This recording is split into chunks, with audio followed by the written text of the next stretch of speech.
Öpücük at. Öpücük at.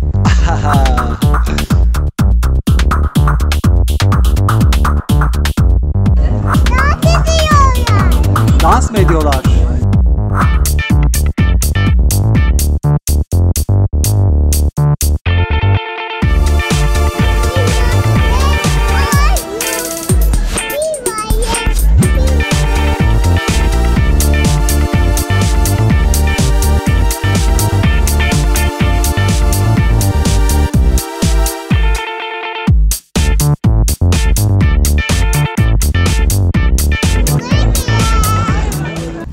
Günaydınlar arkadaşlar. Almanya'nın en güzel şehirlerinden bir tanesi olan Köln'e geldik. Rotamız boyunca bir de bir Almanya'ya uğrayalım dedik. Önümüzdeki iki gün boyunca Köln'de güzel bir gezi bizi bekliyor. Ben de sizler için çok güzel bir rota çıkardım. Köln'de görülmesi gereken en güzel yerleri, yemeklerini, Noel pazarlarını bu videoda bulabileceksiniz. Yani kanalımıza abone olmayı unutmayın. Bizimle kalmaya devam edin. Videonun sonunda da mutlaka görüşlerinizi ve önerilerinizi bekliyoruz. Şimdilik benden bu kadar. Görüşmek üzere.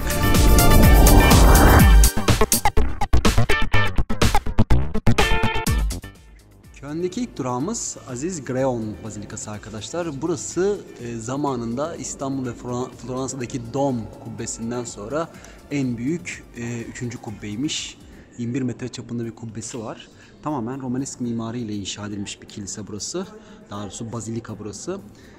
Gerçekten hani ilginç bir yer. Çok farklı bir mimarisi var. Dışarıdan da az önce size gösterdim. Bunun sebebi de farklı dönemlerde inşa edilmiş olması. Hani neredeyse bir 1000 yıla yakın bir geçmişi var ama ara ara eklentiler yapılmış. Burası Köln'deki en önemli dini mabetlerden bir tanesi.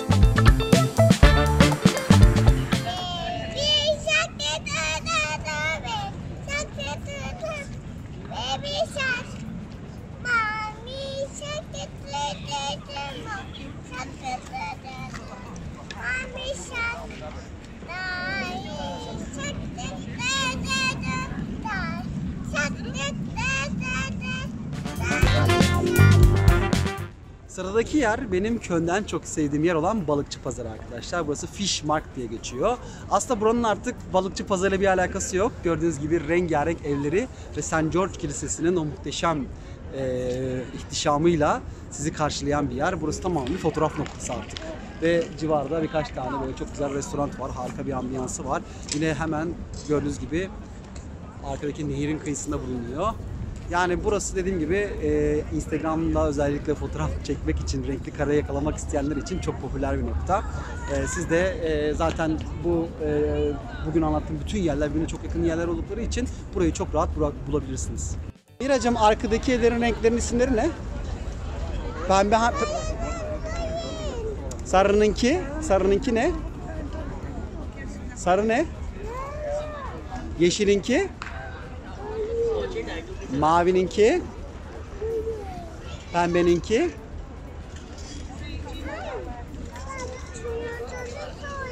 tamam, turuncununki, pembeninki, tamam, mavininkini söyle.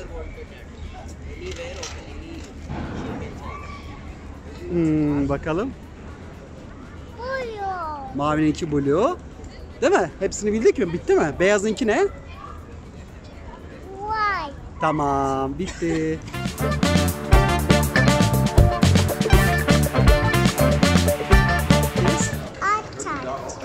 Evet, Altstadt bölgesi bu az önce gezdiğimiz bölgenin ismi arkadaşlar. Burası rengarenk evleri, işte onlarca bira fabrikasını, işte kiliseleri, müzeleri görebileceğiniz bölge. Yani Eskişehir diye geçiyor Altstadt. Burada aynı zamanda eğer yorulursanız Köln birası, Köln'e ait bir bira ve Halverhan sandviçleri de buranın en ünlü sandviçleri. Onları da yiyip içip dinlenmek de isteyebilirsiniz buradaki herhangi bir küçük bir restoranda. Biralar genellikle 2-3 euro arasında değişiyor. Sandviçler de bir o kadar ediyor. Yani gerçekten bu Altstadt bölgesi Köln'deki en renkli bölge.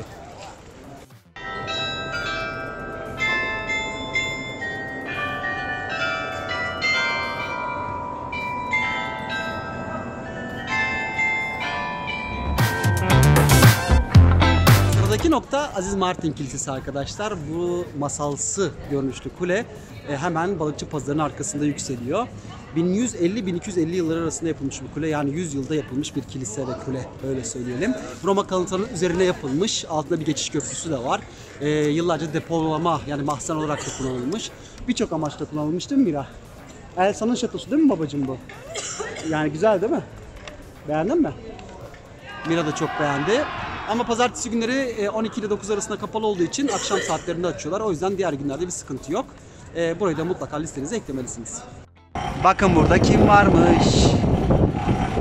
İhtişama bakar mısınız ya? Sıradaki mekan Köln'ün en önemli ikonik eseri olan Köln Katedrali arkadaşlar. Burası Viyana'daki ve Prag'daki katedrallerle birlikte Orta Avrupa'daki en büyük katedraller. Burası aslında simsiyah bir katedral. Zaten gece gördüğünüz zaman korkabilirsiniz. Böyle çok ürkütücü bir görüntüsü var. Onun dışında 2. Dünya Savaşı'nda çok büyük bir hasar almasına rağmen sonradan tekrar yapıldı. Ama buranın en büyük özelliği ise bu kilise 632 yılda tamamlandı arkadaşlar. Yani 1200'lü yıllarda başlayan katedral 1880 yılında hizmete açıldı. Yani ben bu kadar uzun süren bir katedral duymamıştım açıkçası yapımı. İçeride 3 bilgi adam sunağı ve muhteşem vitraylar var. Şu anda zaten org sesleri de başladı. Bence biraz da görüntülerle başlayalım.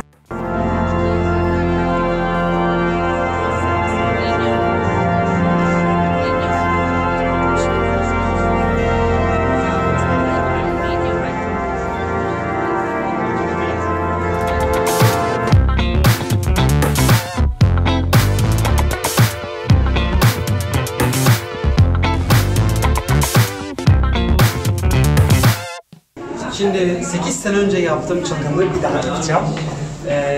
Burası 533 tane basamağın olduğu kule.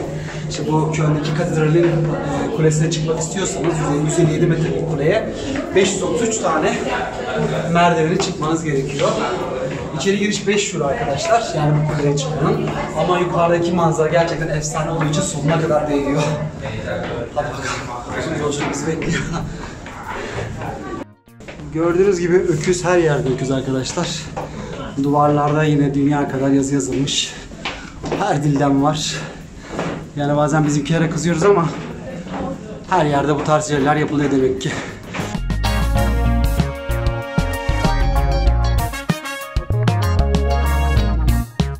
Şimdi orta katların bir tanesinde çan kulelerin olduğu yerde duruyorsunuz. Böyle bir dinlenme yeri yapmışlar Allah'tan. Bakın şu anda çeviriyorum kamerayı. O muhteşem seslerin çıktığı çanlar arkada. Her saat başı, her yarım saatte bir ve her çeyrek saatte bir 4-2-1 şeklinde çalıyor bu kuleler. Özellikle dans çanlar. Özellikle dini günlerde ya da özel günlerde de bayağı uzun çalıyorlar. İşte Christmas boyunca sürekli duyduk zaten. Şimdi bakalım ne var burada.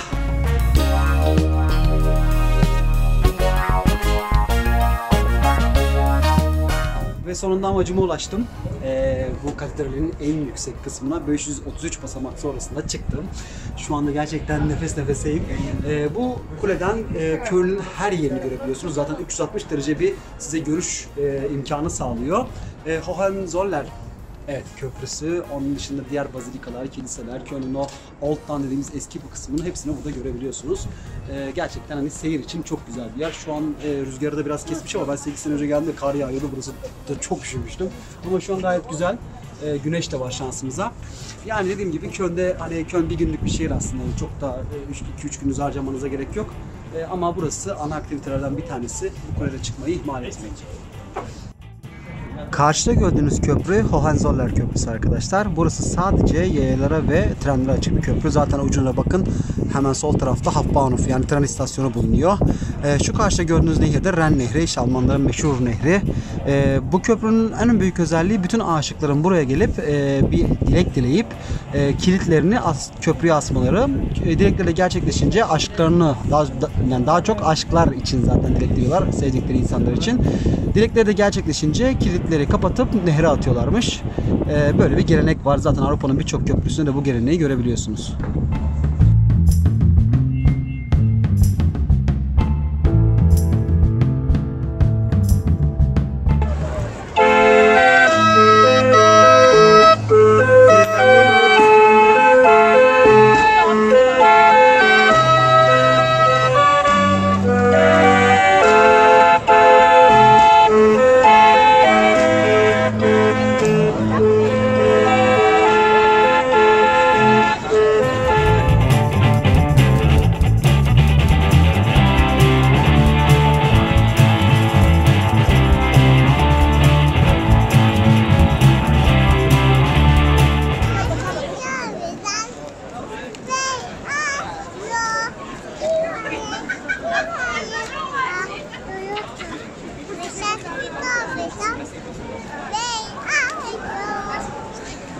Veysel yoksun, bak bu şarkı sana gelsin.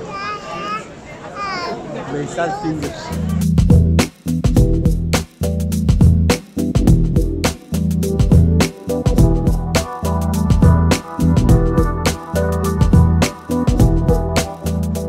Katedrale kadar gelmişken hemen arkasında bulunan Römische Germanische yani Roma-Alman müzesini de görmenizi tavsiye ederim. Bir zamanlar bu Ren Nehri'nin kıyısında Roma İmparatorluğu'nun bir garnizonu varmış ve küçük bir şehir kalıntısı da varmış. Bu müzede işte o dönemden kalma kıyıya açılan yolu ve içerideki o dönemde ait eserlerin tutulduğu bir müze. Aynı zamanda Dionysos mozaiğinin de üzerine kurulmuş bir müze. Bakın zaten arkasında hemen Duomo yükseliyor. Hemen karşısında zaten Ludwig Müzesi var. Burası da yani Köln'deki en büyük modern sanatlar müzesi. İçeride muhteşem pop art çalışmaları var.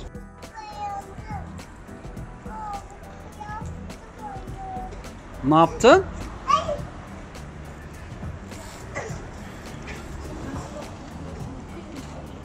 Bayıldın mı?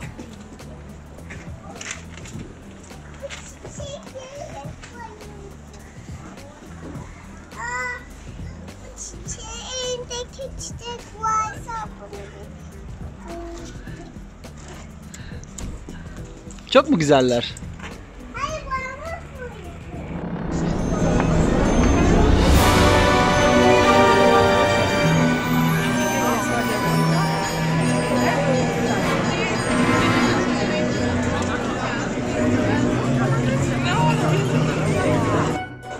Köln'ün Noel pazarından sevgiler arkadaşlar. Şu anda harika bir ortamdayız. Masal diyarı gibi. Zaten yukarıdaki şebeğin yüzünden de belli oluyor. Burada gerçekten çok güzel eğleniyor insanlar. Burunlarımıza şöyle siyah bir boya sürdüler. Bu da işte önümüzdeki seneye kadar bir şans vermesi içinmiş. Yani gördüğünüz gibi şu anda arkamızda buz pateni pisti var. Orada şu anda bir araba sürüşü yapıyorlar. Gezmeye devam ediyoruz. Gerçekten çok güzel bir yer. Yani 7'den 70'e herkes burada şu anda Köln'de herhalde.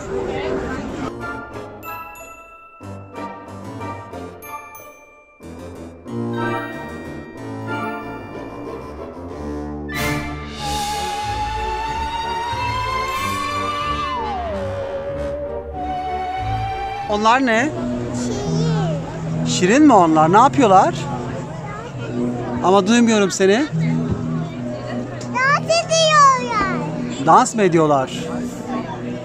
Bize ev alalım mı bir tane? Mira, ev alalım mı bir tane?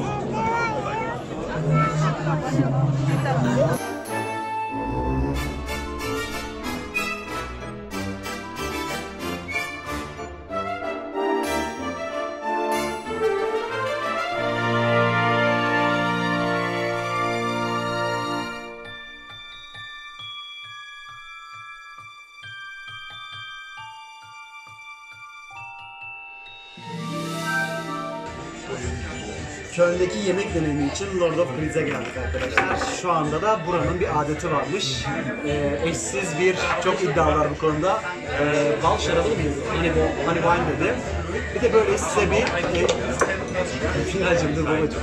Size böyle bir işte ne oluyordu bu? Boynuz mu? Boynuzda servis ediyorlar ama kural şuydu. Size bir tane boynuz veriyorlar. Herkes bu boynuzdan sırayla içiyor.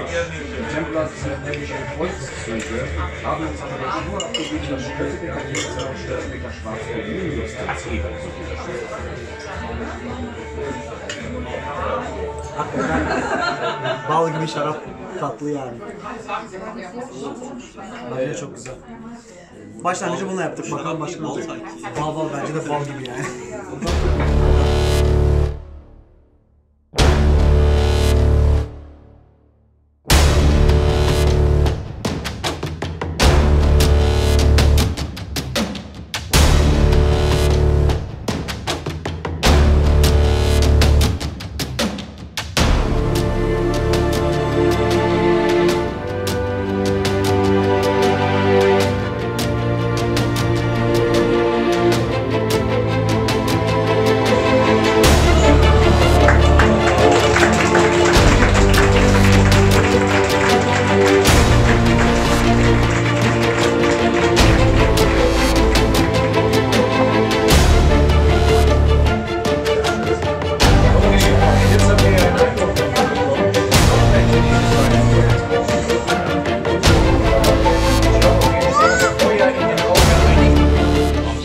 anlattığım gibi Lord of Grieves'e geldik. Burası Köln'de bulunan tamamen orta çağ konseptiyle yapılmış bir restoran.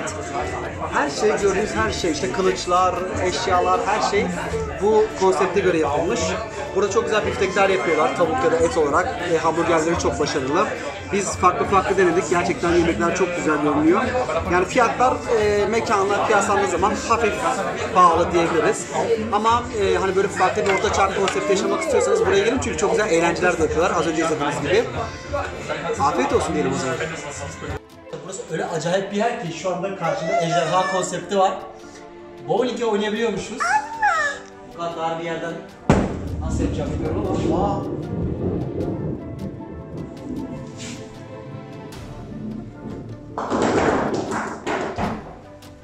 bence iyi. Tamam.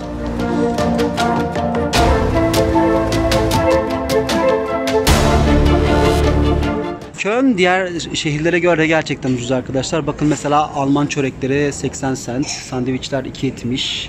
Ondan sonra donutlar falan var 1.5 1.30. Kahve fiyatları 1.90 2.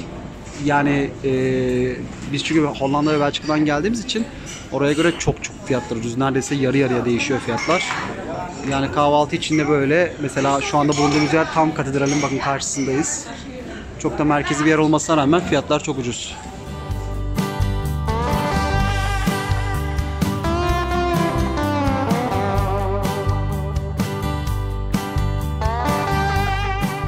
Evet, bir gezimizin daha sonuna geldik. Değil mi Mira? Bitirdik.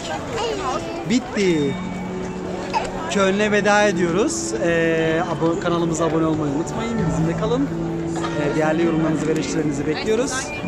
Miracığım, güle güle der misin? Güle